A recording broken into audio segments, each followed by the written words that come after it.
Hello students, स्वागत है आपका हमारे यूट्यूब चैनल ऑनलाइन केमिस्ट्री पर। देखिए, हमने 10th क्लास की सीरीज स्टार्ट की हुई है और चैप्टर 3 हम कंटिन्यू करेंगे। आज हम एक्सरसाइज 3.2 जो हमने हमारा एक दो क्वेश्चन रहता है उसको कंप्लीट करेंगे और इसके बाद हम एक्सरसाइज 3.3 स्टार्ट करेंगे। 3.3 जो एक्सरसाइज है उसके अंदर हम एक नया मेथड सीखेंगे जिसके द्वारा हम दो वेरिएबल की इक्वेशन को सोल्व करना सीखेंगे। तो चलिए स्टार्ट करते हैं। देखिए, हमारे पास हमने क्वेश्चन 4 तक क्वेश्चन हमने कंप्लीट कर लिए थे लास्ट टाइम और आज हमारे पास 5th क्वेश्चन है। देखिए, half of the parameter of a rectangular garden whose length is 4 metre, whose length is 4 meter more than its width is 36 metre. Find the dimension of the garden. देखिए, हमने उसका dimension find करना है, हमने उसकी length breadth निकालनी है।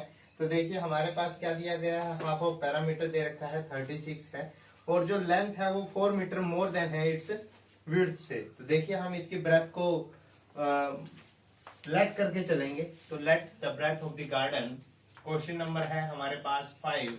Late the breadth of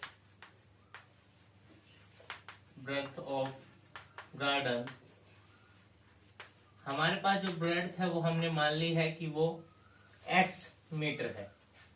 वो कितनी है? x मीटर है। और जो हमने इसके बाद हमने let the length of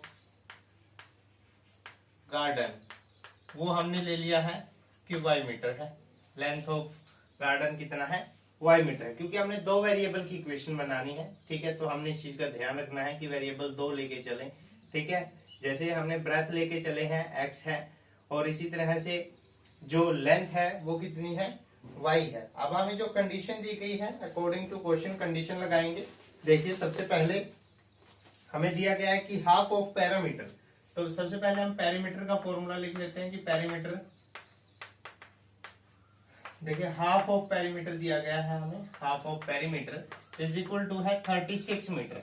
half of parameter कितना दे रखा है हमें? 36 दे रखा है। हमें पैरामीटर का फॉर्मूला जैसे पता है कि पैरामीटर होता है कि 2 लेंथ प्लस ब्रेथ। ठीक है, हमें क्या है, एक रेक्टेंगल दे रखा है। रेक्टेंगल का पैरामीटर क्या होता है? 2 लेंथ प्लस ब्रेथ। लेंथ कितनी है हमारे पास? y है। और ब्रेथ कितनी है? x है। ठीक है, इज इक्वल टू 36। लेकिन हमें ये पैरीमीटर का फॉर्मूला है, हाफ ऑफ पैरीमीटर लेना है तो इसको किससे मल्टीप्लाई करना पड़ेगा? हाफ से। ठीक है, तो देखिए यहाँ पर 2 से 2 कैंसल आउट हो गया है। तो हमारे पास इक्वेशन आई है x plus y is equal to 36। अब इसको हम इधर ले जाएंगे तो x is equal to 36 minus y। इसको ऐसे भी लिख सकते हैं। अब हमें एक और सिचुएशन दी गई है, जिस सिचुएशन के मुताबिक हमें दिया गया है कि जो लेंथ है is 4 metre more than its width. कि जो लेंथ है वो इसकी विड्थ से क्या है? 4 मीटर अधिक है। तो हम देखिए, इसकी लेंथ क्या है? y है। तो y को क्या लिखेंगे? इसकी विड्थ से 4 मीटर अधिक, यानी y is equal to x plus 4।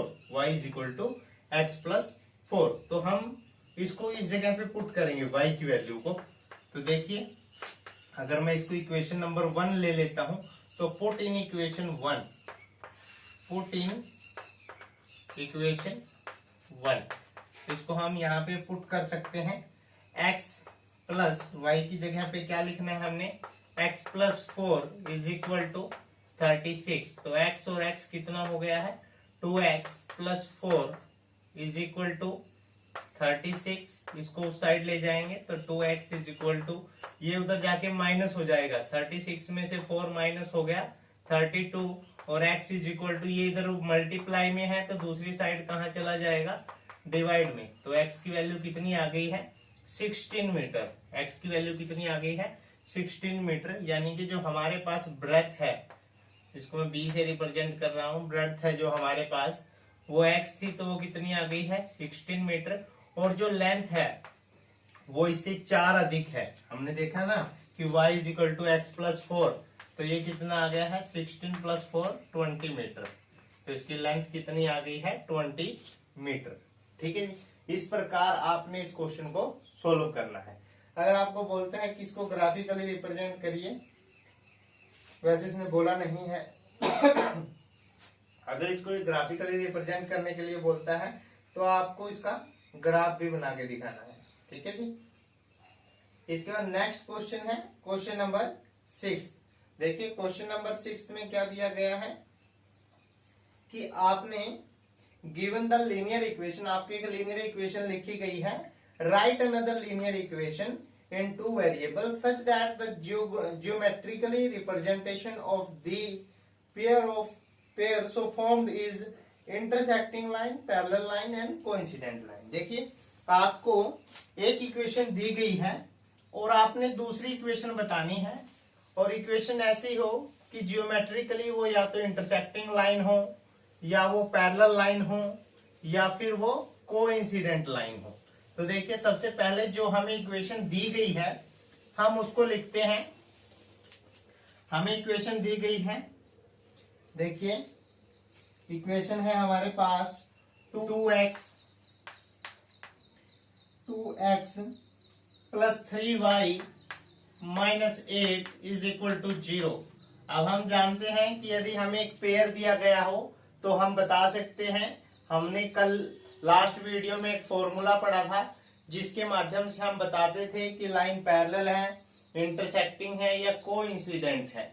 तो देखिए अब हमें जो है एक इक्वेशन तो दी गई है, लेकिन सेकंड इक्वेशन हमें अपने पास से बनानी है। ठीक है, और निकालना है कि जो ये दो इक्वेशन होंगी वो लाइन कैसी होंगी, इंटरसेक्टिंग होंगी, पैरेलल होंगी या कोइंसिडेंट। तो देखिए सबसे पहले हमारे पास दिया गया है कि लाइन कैसी है, इंटरसेक्टिंग है। तो इंटरसेक्टिंग के लिए कंडीशन आप याद रखिए, ये कंडीशन होती है कि a1 बटे a2 बराबर नहीं है b1 बटे b2 के। ठीक है, अगर ऐसी कंडीशन आती है तो इसका मतलब ये कैसी है, इंटरसेक्टिंग लाइन है। ठीक है जी, तो देखिए अब ऐसी कंडीशन कब आएगी, हमें सेकंड इक्वेशन अपने पास से लेके चलनी है।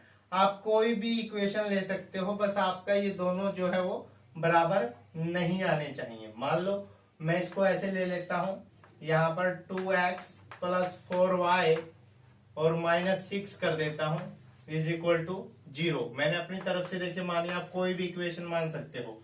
अब मैं a1 बटे a2 निकालता हूं। a1 बटे a2 कितना आएगा, 2/2 1 आ गया है। अब b1 बटे b2 निकालता हूं, ये b1 होता है और ये b2 है, 3/4, तो ये 3/4 ही रहेगा। अब मैं c1 बटे c2 निकालता हूं तो मेरे पास क्या आएगा, -8/-6। तो माइनस से माइनस कट गया है, ये 4/3 आ गया है। क्या ये इक्वल है, तो देखिए पहले ही दो इक्वल नहीं है। जब पहले दो ही इक्वल नहीं है तो इसका मतलब ये कैसी है, intersecting line.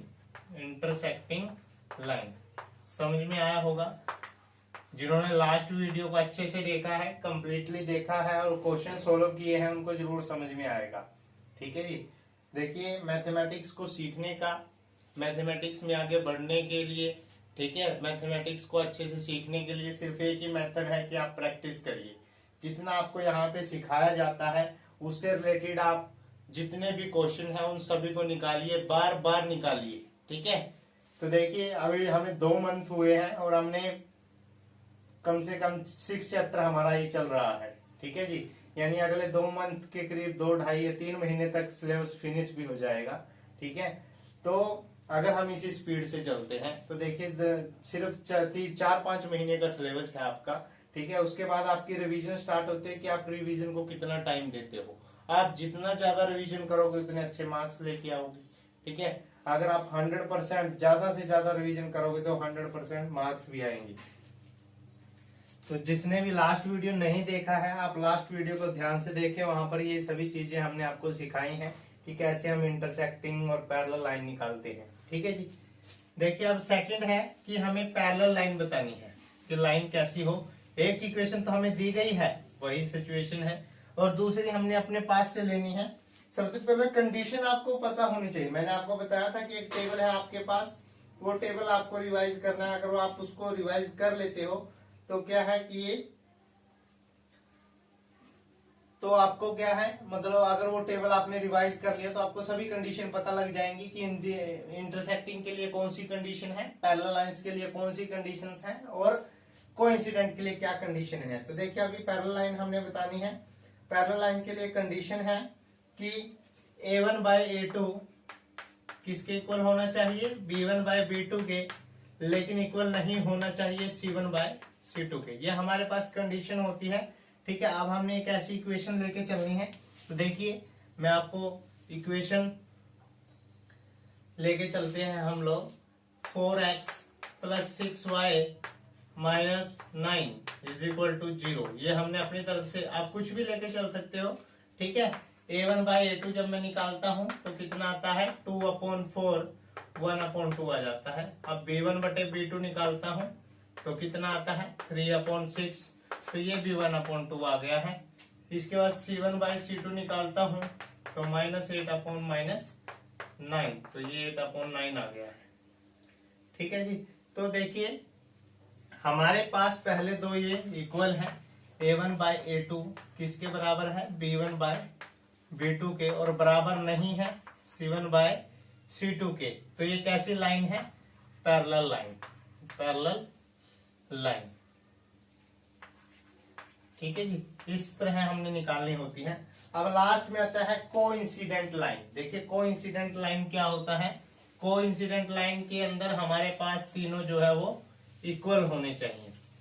A1 bye A2 बराबर होना चाहिए B1 बाय B2 के, और वो बराबर होना चाहिए C1 बाय C2 के। देखिए हमारे पास ये दो तो बराबर हैं, अगर इनको भी हम इसी के बराबर कर देते हैं तो ये बराबर हो जाएंगे। मैं इसको 16 यहाँ पे लिख लेता हूँ। तो देखिए A1 बाई A2 हमने अभी अभी देखा, 2/4 कितना आ जाएगा, 1/2। अब B1 बाई B2 3/6 भी कितना आ जाएगा, 1/2। तो C1 बाई C2 -8/-16, तो ये भी कितना आ जाएगा, 1/2। तो देखिए हमारे पास तीनों इक्वल आ गए हैं। A1 बाई A2 बराबर है B1 बाई B2 और बराबर है C1 बाई C2।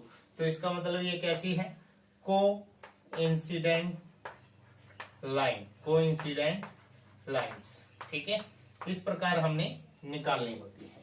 ठीक है जी, तो ये आपका 6th क्वेश्चन था। ठीक है, इसको बहुत ध्यान से करना है। इसके बाद 7th क्वेश्चन आता है। देखिए 7th क्वेश्चन है।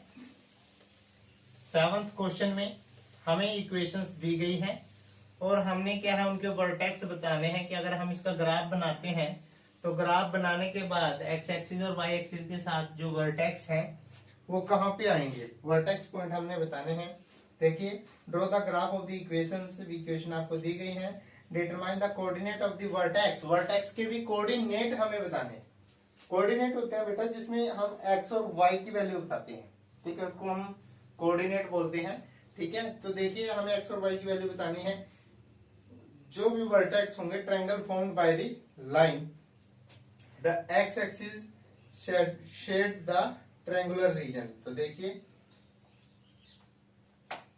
एक्स एक्सिस एंड, अच्छा एक्स एक्सिस के ऊपर शेडेड लाइन होगी तो हमें उसके वर्टेक्स बताने हैं। ठीक है जी, तो देखिए हमारे पास जो इक्वेशन दी गई है, सबसे पहले हम इक्वेशन देख लेते हैं। इक्वेशन है x minus y plus 1 is equal to 0।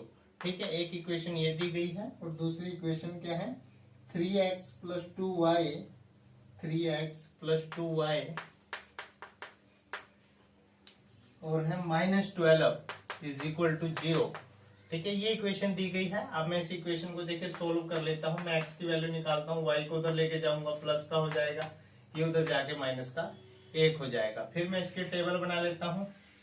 ठीक है, मैंने आपको ग्राफ बनाना सिखाया है। ठीक है जी, जो चैप्टर 3 का फर्स्ट वीडियो है, इंट्रोडक्शन पार्ट है, उसके अंदर हमने ग्राफ बनाने सीखे हैं कि कैसे हम ग्राफ के पॉइंट लेते हैं। ठीक है, दो वेरिएबल लेते हैं एक्स और वाई, वाई का मान हम कुछ भी रख सकते हैं।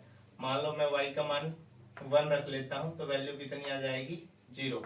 अगर 2 रख लूंगा तो कितनी आ जाएगी, 1। 3 रखूंगा तो कितनी आ जाएगी, 2।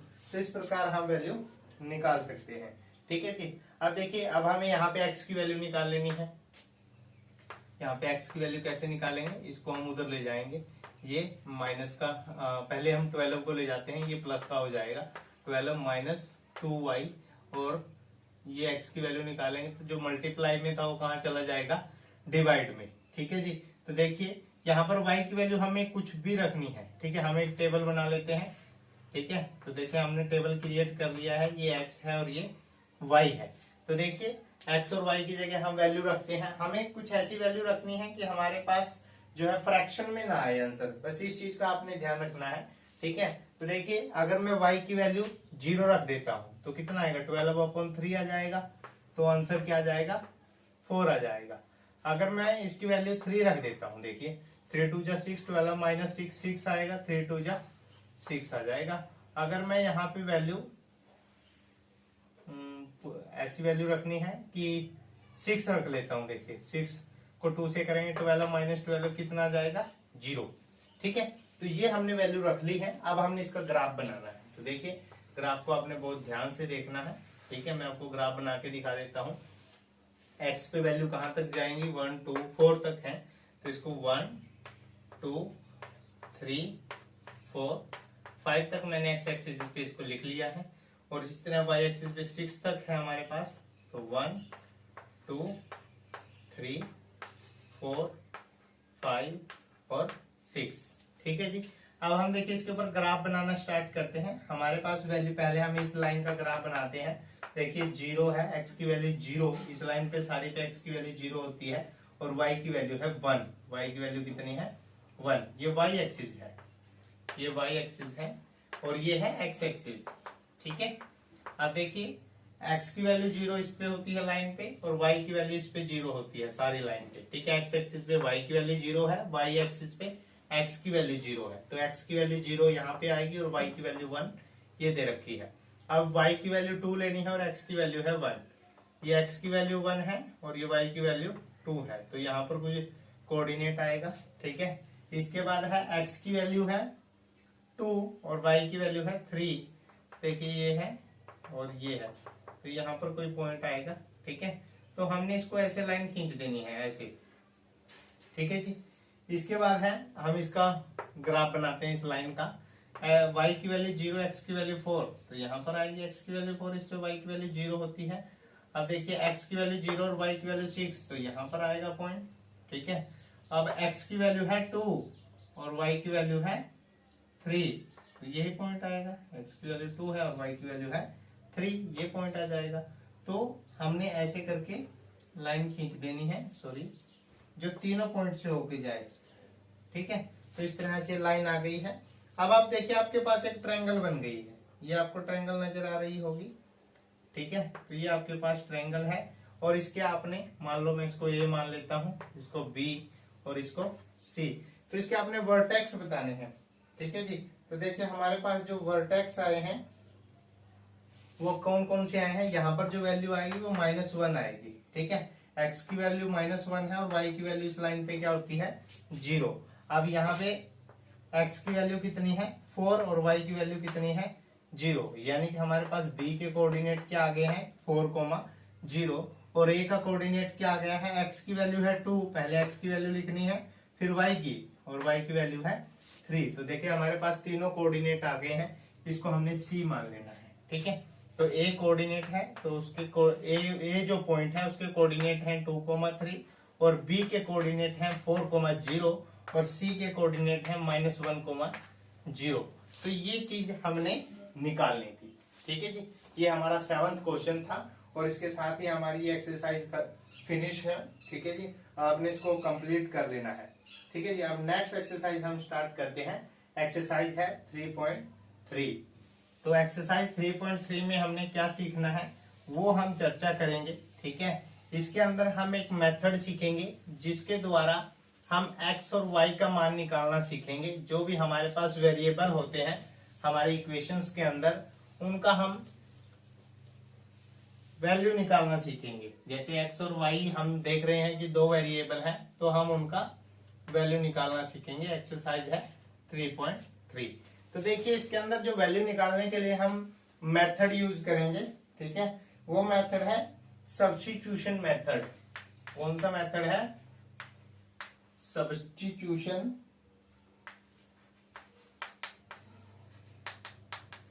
मेथड। ठीक है जी, आपने इसका नाम भी याद रखना है, तरीका भी याद रखना है, स्टेप वाइज क्वेश्चन को हम करेंगे। ठीक है जी, बहुत ही इंपॉर्टेंट है सब्स्टिट्यूशन मेथड। आपको जनरली क्या है, इसमें हम 3 तरह के मेथड हम पढ़ेंगे। इस जो ये चैप्टर है, चैप्टर 3, इसके अंदर हम 3 तरह के मेथड पढ़ेंगे। आपको किसी भी मेथड के नाम से क्वेश्चन पूछा जाएगा कि solve these equation by substitution method या स्टेप डिवीजन, या फिर कोई भी आपको एक मेथड पूछ लिया जाएगा। ठीक है, क्रॉस मल्टीप्लिकेशन एक मेथड आएगा। ठीक है, तो इस तरह का आपको कोई भी एक मेथड पूछा जाएगा, फिर आपने उसी से क्वेश्चन सोल्व करना है। मतलब कि आपको हर एक मेथड सीखना जरूरी है। तो आज हम सब्स्टिट्यूशन मेथड के बारे में चर्चा करेंगे। देखिए, सब्स्टिट्यूशन मेथड को करना कैसे है, मैं आपको स्टेप बाय स्टेप समझाऊंगा। और हम क्वेश्चन नंबर 1 से स्टार्ट करते हैं। बिल्कुल ही आसान सा क्वेश्चन है। ठीक है, तो देखिए, ध्यान से देखना है। x plus y is equal to 14 और x minus y is equal to 4। अब आपने सबसे पहले क्या करना है, इसको मेंशन करना है इक्वेशन नंबर 1 और इसको मेंशन करना है इक्वेशन नंबर 2। ये आपका सबसे पहला काम है। अब स्टेप नंबर 1 स्टार्ट होता है, जिसके अंदर आपने कोई भी एक इक्वेशन लेके चलनी है। आपकी मर्जी है, आप इक्वेशन नंबर 1 भी ले सकते हो और आपकी मर्जी है आप इक्वेशन नंबर 2 भी ले सकते हो। ठीक है, जो भी आप इक्वेशन लेके चलोगे उससे हम एक वेरिएबल की वैल्यू निकालेंगे। ठीक है, वेरिएबल की फॉर्म में ही निकालेंगे, एग्जैक्ट वैल्यू नहीं आएगी। एक वेरिएबल की जो है वैल्यू निकलेगी दूसरे वेरिएबल के रिस्पेक्ट में। ठीक है जी, देखिए, जैसे मैं यहाँ पर इक्वेशन नंबर 2 लेके चलता हूँ। ठीक है, आप 1 भी ले सकते हैं, कोई दिक्कत नहीं है। स्टेप नंबर 1 है, जो भी लेके चलोगे उसको यहाँ लिखना है फ्रॉम इक्वेशन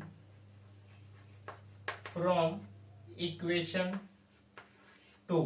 कौन सी इक्वेशन मैं लेके चला हूं? 2। तो 2 में क्या दिया गया है, x minus y is equal to 4 है। तो मैं x की वैल्यू निकाल लेता हूं, तो ये उस साइड जाके किसका हो जाएगा, प्लस का हो जाएगा।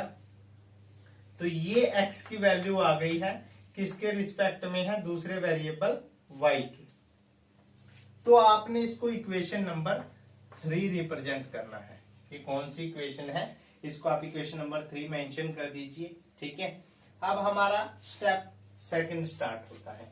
स्टेप 2 क्या है,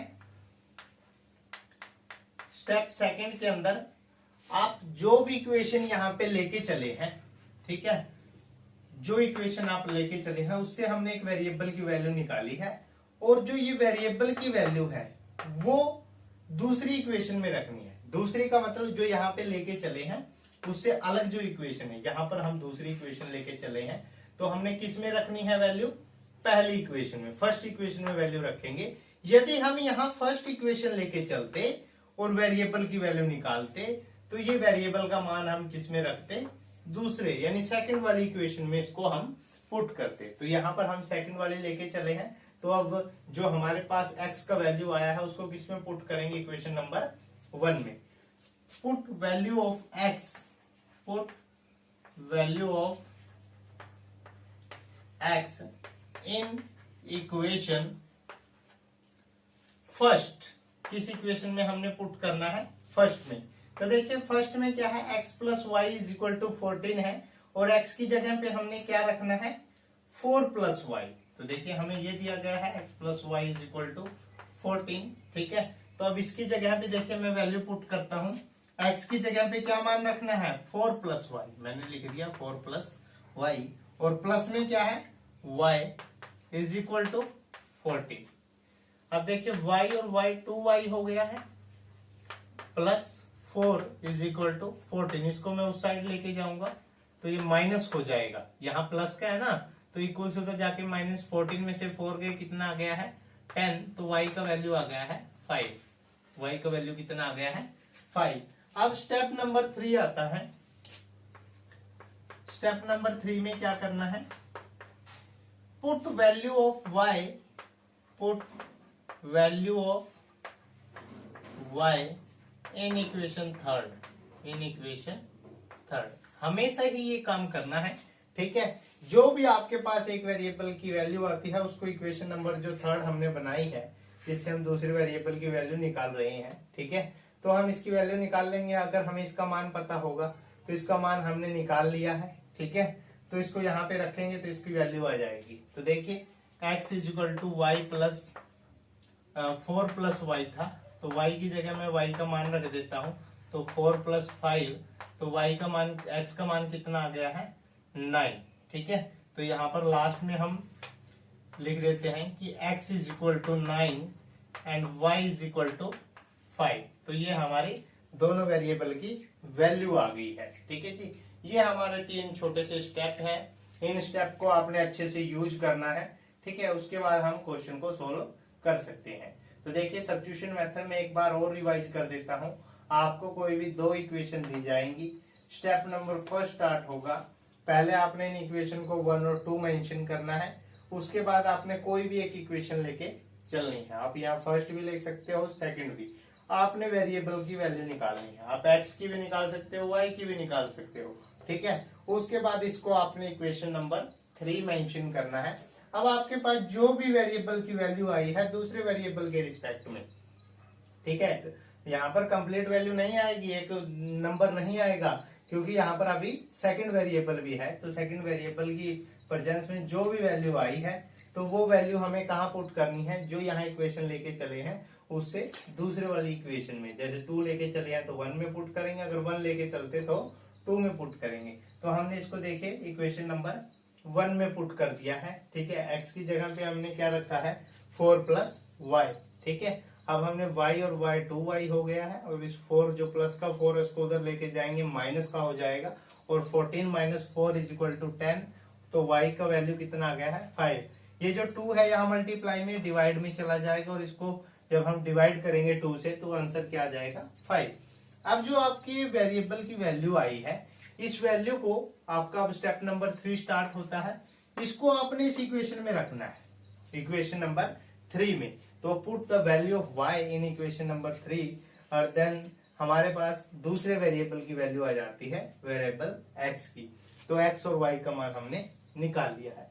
तो ये स्टेप है, आपने अच्छे से ध्यान रखने हैं, ठीक है।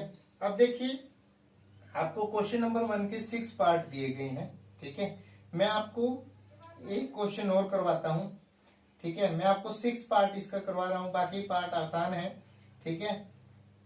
बाकी पार्ट आपने निकाल के देखने हैं, मैं आपको इसका 6 पार्ट करवा रहा हूं, ठीक है जी। अब देखिए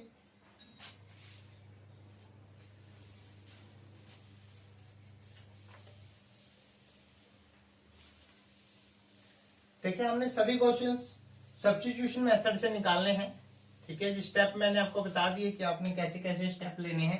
तो देखिए सबसे पहले हमें बाकी सब में इक्वेशन दी गई है, ठीक है। अच्छा इसका मैं सेकंड पार्ट आपको करवा देता हूं आज, ठीक है। नेक्स्ट के जो पार्ट हैं जैसे 4th है या 5th है या 6th है, उसको हम नेक्स्ट वीडियो में करेंगे, ठीक है। अभी आपको सेकंड क्वेश्चन मैं करवाता हूं, क्योंकि इसमें देखिए वेरिएबल के डिवाइड में कोई वैल्यू है, तो इसको आपने कैसे सोल्व करना है, कैसे एक लीनियर इक्वेशन बनाना है, वो हम चर्चा करेंगे। देखिए हमारे को दिया गया है s minus t is equal to 3, ठीक है। इसको हमने इक्वेशन नंबर 1 मेंशन करना है। अब दूसरी इक्वेशन है s अपॉन 3 और plus t by 2 is equal to 6। अब आप देखिए ये जो हमें इक्वेशन दी गई है, ठीक है, इसमें कभी भी हमारे पास डिवाइड में कोई इंटीजर या कोई रियल नंबर नहीं होना चाहिए, ठीक है। तो इसको हम डिवाइड से हटाने के लिए क्या कर सकते हैं, हम किसी ऐसे नंबर से मल्टीप्लाई करें जो इससे भी डिवाइड होता हो और इससे भी डिवाइड होता हो, या फिर हम इन दोनों का एलसीएम ले लें, ठीक है। जो भी नंबर आएगा लोअर कॉमन मल्टीपल, उससे हम इसको मल्टीप्लाई करेंगे, जिससे क्या है ये सोल्व हो जाएगी इक्वेशन। तो देखिए इसका एलसीएम आता है 6, तो हम 6 से इसको मल्टीप्लाई करेंगे। यही चीज आपने जो है वो 6 पार्ट पे अप्लाई करनी है, जो फर्स्ट क्वेश्चन का 6 पार्ट है वहां पर भी यही चीज अप्लाई होगी, ठीक है। आप इस क्वेश्चन को ध्यान से सीखिए। फिर आपने 6 पार्ट निकाल के देखना है। आपके लिए प्रैक्टिस है, प्रैक्टिस के लिए ये 6 पार्ट आपने वहां पर इसी चीज को अप्लाई करना है, ठीक है। प्लस देखिए इसको भी मैं 6 से मल्टीप्लाई करता हूं, ठीक है, और 6 से इसको भी मल्टीप्लाई करता हूं, क्योंकि पूरी इक्वेशन को मल्टीप्लाई करना पड़ेगा। ये नहीं है कि आप बराबर की साइड मल्टीप्लाई कर देते हो और दूसरी साइड नहीं करोगे, ऐसा नहीं है, ये मैथमेटिक्स का रूल है। अगर आप मल्टीप्लाई कर रहे हो तो पूरी इक्वेशन को करना पड़ेगा, ठीक है। तो देखिए 3 1 जा 3, 3 2 जा 6, 2 1 जा 2 और 2 3 जा 6, तो 6 6 जा 36। यहाँ पर 2s plus 3t is equal to 36। ये हमारे पास इक्वेशन नंबर 2 आ गई है। ये कौन सी इक्वेशन है? Equation number 2। अब स्टेप फर्स्ट स्टार्ट होता है, ठीक है। स्टेप फर्स्ट के मुताबिक हमें कोई भी एक इक्वेशन लेके चलते हैं, ठीक है। आपके लिए एक राय है कि आप हमेशा छोटी इक्वेशन लेके चलें, ठीक है, ताकि जिसकी वैल्यू पुट करना आसान हो, सोल्व करना भी आसान हो। देखिए यहाँ पर ये थोड़ी बड़ी इक्वेशन है, ठीक है, इसमें डिवाइड में चला जाएगा, ये 2 पहले माइनस होगा, ठीक है, तो इसका मतलब है फिर हमें दिक्कत आएगी। तो हम ये आसान वाली इक्वेशन, जो छोटी इक्वेशन है, उसको लेके चलेंगे। देखिए s माइनस टी, यहाँ पर आपने लिखना है फ्रॉम इक्वेशन 1, फ्रॉम इक्वेशन 1 लेके आप कोई सी भी चल सकते हो। क्वेश्चन आपका आंसर वही का वही सेम का सेम रहेगा, ठीक है। आप चाहे इक्वेशन 1 लेके चलो चाहे 2, क्वेश्चन का आंसर नहीं बदलेगा। अब देखिए फ्रॉम इक्वेशन 1, इक्वेशन 1 से जब हम सोल्व करते हैं तो s की वैल्यू किसके बराबर आ गई, इसको मैं उस साइड ले जाऊंगा तो उस साइड ये प्लस का हो जाएगा, 3 प्लस टी। ये क्या है? Equation number 3। इसको हमने क्या मानना है? Equation number 3। अब जो s का मान आया है, जो s की वैल्यू है, उसको किस में पुट करेंगे? इक्वेशन नंबर 2 में। तो ये स्टेप फर्स्ट था और अब स्टेप है second. Put value of s, put value of s, ये आपने जरूर लिखना है, ठीक है, इन इक्वेशन 2। किस में रखना है? अब हमने s की वैल्यू को 2 में। तो देखिए s यहाँ पर है, s की जगह पे क्या रखना है? 3 प्लस टी। तो देखिए मैं आपको पुट करके दिखाता हूँ। 2s है, s की जगह पे मैंने क्या रख दिया? 3 प्लस टी प्लस 3t है और बराबर किसके है? 36 के। तो देखिए इसको मैं मल्टीप्लाई करता हूं, 3 2 जा 6 और 2 को t से मल्टीप्लाई करेंगे, 2t plus 3t is equal to 36। अब 3t और 2t कितना हो गया है? 5t इज इक्वल टू, ये 6 प्लस का है तो इसको दूसरी साइड ले जाएंगे, माइनस हो जाएगा, तो कितना आ गया है? 30 आ गया है। अब ये मल्टीप्लाई में है तो डिवाइड में चला जाएगा और वैल्यू कितनी आ जाएगी? t is equal to 6। t की वैल्यू कितनी आ गई है? 6 आ गई है। अब आपने क्या करना है? t की जो वैल्यू आई है इसको आपने इक्वेशन नंबर 3 में पुट करना है। Put value of t in equation 3। आपने इसको इक्वेशन नंबर 3 में पुट कर देना है। तो हमारे पास s की वैल्यू क्या थी? 3 प्लस टी थी और t की जगह पे हमने क्या रखना है? 6। तो वैल्यू कितनी आ गई है? 9। तो देखिए हमारे पास दो वेरिएबल की वैल्यू आ गई है, t की वैल्यू 6 है और s की वैल्यू कितनी है? 9। तो इस प्रकार आपने क्वेश्चन को सोल्व करना है। देखिए क्वेश्चन बिल्कुल आसान है, बस आपको मेथड जो सिखाया है उसमें जो जो स्टेप आपको बताए हैं बस वो स्टेप आपने लगाते चलना है और आपका क्वेश्चन सोल्व हो जाएगा। तो बाकी के क्वेश्चन हम नेक्स्ट वीडियो में सोल्व करेंगे। अगर देखिए वीडियो अच्छा लगा है, समझ आपको अच्छा आ रहा है, तो वीडियो को लाइक जरूर करें, चैनल को सब्सक्राइब करें और वीडियो को ज्यादा से ज्यादा शेयर करें। वीडियो को पूरा जरूर देखें। Happy learning.